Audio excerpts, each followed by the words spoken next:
Hello everyone. Today our shared research is a dual product profit maximization model, with Starbucks latte and Frappuccino pricing as our case study. Product pricing is not just guesswork.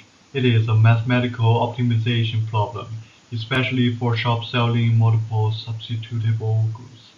Next, I will walk you through our full group analysis step by step. Let's start.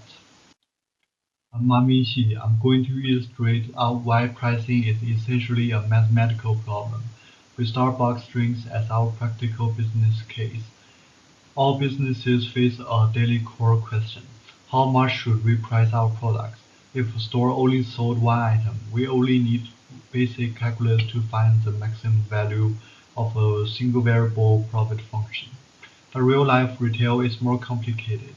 As we see on this Starbucks menu, cafes sells many interchangeable drinks at once. A price change of one beverage will shift customers' choices for others. Profit then becomes a multivariate function with connected price variables, which requires multivariable calculus to analyze. This brings us to our simplified research example. Now let's focus on our specific case: a coffee shop selling two core products, latte and frappuccino. These partial substitutes represent perfect alternatives. Latte are daily regular coffee, hot or iced, while frappuccino are sweet cold blended treats for leisure. Even with clear taste differences, price adjustments will still affect each other's sales. If we raise the price of latte, some customers will turn to frappuccino instead. This leads to our key business question: we cannot set their price independently. We need a pair of prices for both drinks to maximize total profit. To solve this, we set three clear research objectives on the next slide.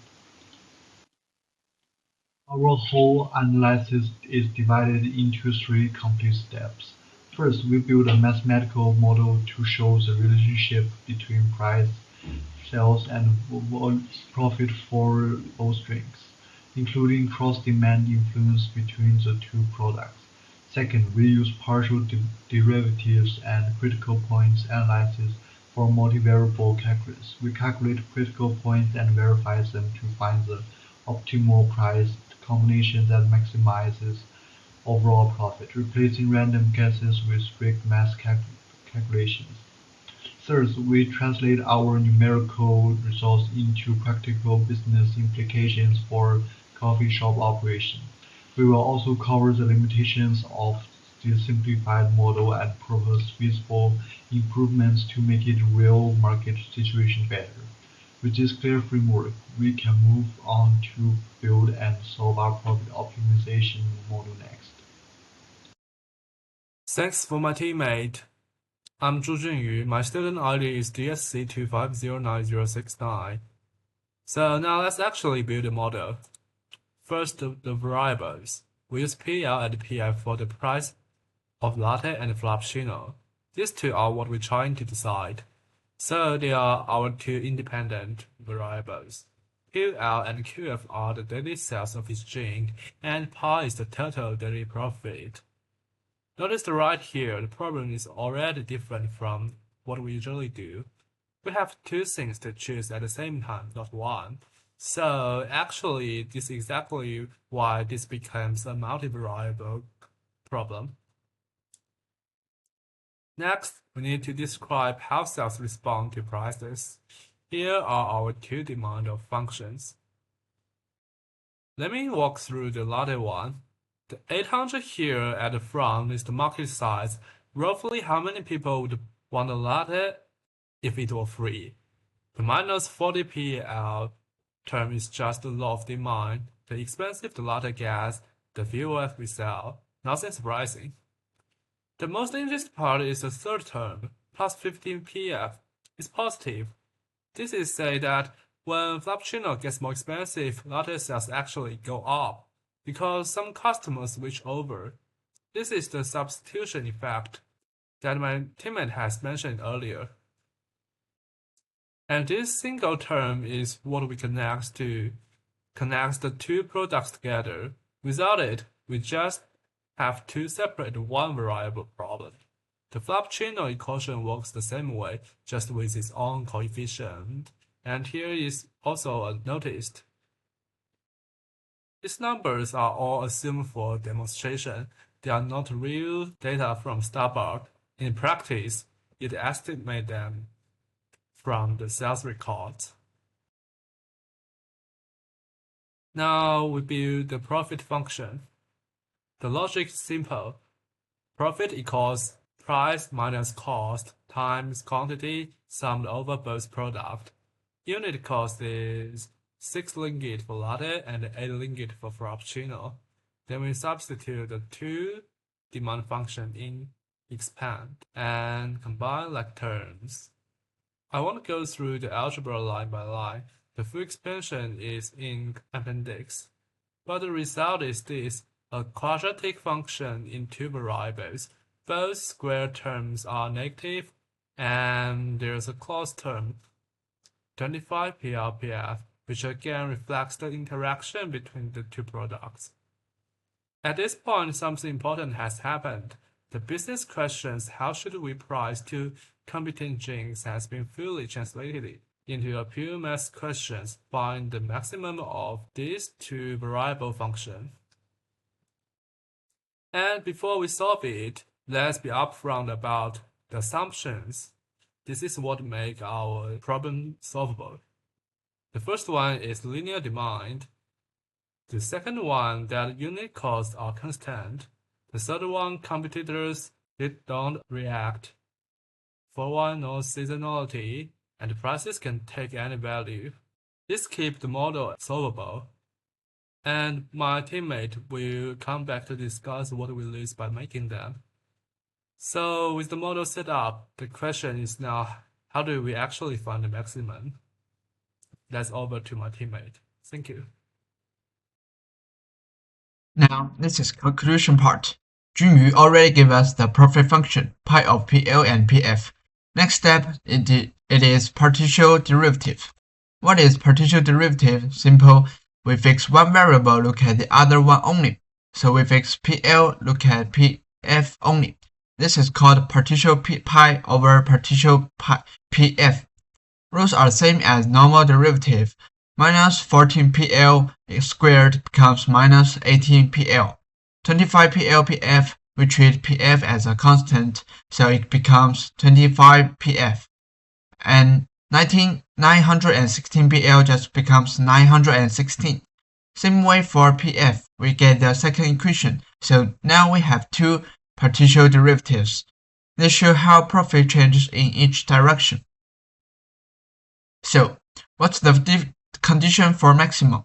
At maximum point, profit should not increase anymore in any direction. So both partial derivatives should equal 0 at the same time. We set the two equations to 0 and get this system of equations. This is different from one variable calculus. One variable, we only need one equation, but here we have two variables, PL and PF, so we need two equations together and to solve both. Now we solve this system. Just use substitution, same as high school algebra. From equation 1, we solve PF in terms of PL. We get PF equals 3.2 PL minus 13.4. Substitute into equation 2. Simplify, we get minus 199 PL plus 3,478 equals 0. Solve it. PL is approximately 17.48. Substitute back, PF is approximately 17.53. So now we have 1 point, 17.48 and 17.53. This is the critical point, but it's just a candidate right now. Could be maximum, minimum, or neither. So next, we need to test it. This step is the most important one. We check if this critical point is really a maximum. First, we calculate 3 second partial derivatives. pi LL equals minus 18, pi FF equals minus 17, pi LF equals 25. Then we need to use these three numbers to get a value, D. D equals pi LL times pi FF minus pi LF squared. We get D equals 4,019,975. This is greater than 0. So, if D is greater than 0 and pi LL is less than 0, then the point is the local maximum. Both things are true here, so this is converted as a local maximum. Also, these three numbers are constant. They don't change with price, so this stays true everywhere. That means the profit function is concave everywhere. Just one peak. So this local maximum is actually the global maximum too. Last step, we substitute the optimal prices back. We plug PL 17.48 and PF 17.53 into the demand function. We get QL approximately 363.75, QLF approximately 161.25. Then substitute into the profit function, the final maximum profit. Pi is approximately 5,713 Rm.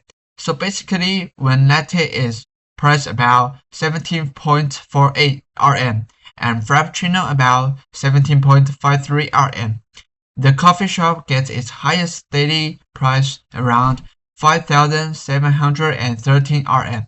So this is my part. And now over to D. They will explain what this means for the business. Thank you. Hello, I'm Yang Tongyu, BSC 2509052. I'm responsible for Part 4, Results Analysis. So, Part 3 gave us the optimal prices, about 17.48 Rm for latte, 17.53 Rm for Frappuccino. Notice they are almost identical, not a coincidence, because they are substitutes. If the price gap is too big, everyone buys the cheaper one, and total profit drops. So the model puts them together. For substitute products, joint pricing makes prices converge. What if we price them separately? The comparison is that joint pricing gives us about 5,730 million, but independent pricing, ignoring substitution, drops profit by roughly 5 to 8%. The exact number doesn't matter. The point is, optimizing one product in isolation gives you the wrong answer. That's why we need multivariable calculus. Products in reality are never isolated, and single variable calculus can't handle these interactions. Of course, the model has limitations. Let me run through them quickly. 1. Linear demand. Real demand is often non-linear. 2. No competitor response. 3. No seasonality. 4. Consistent costs. Not always true. 5. Continuous prices. But real prices move in steps, like RM 0.1 or RM1. These assumptions make the model solvable, but they also mean it can't be directly applied to the real world without caution. How to improve it? There are 3 directions. First, use a vector function to make prices dynamic over time. With Frappuccino in summer, latte in winter. Second, use infinite series to model customer lifetime value. Third, use double integrals for sensitivity analysis to check stability. These upgrades move the model from static to long-term strategic. Let's move to the conclusions. First, partial derivatives and the Hessian successfully found the optimal prices. The method works. Second, and the most important, multivariable calculus handles product interactions that single variable calculus simply can't. Third, in reality, products are always connected, so joint optimization is always better than isolated. That's all. And there are our references. Thank you for listening.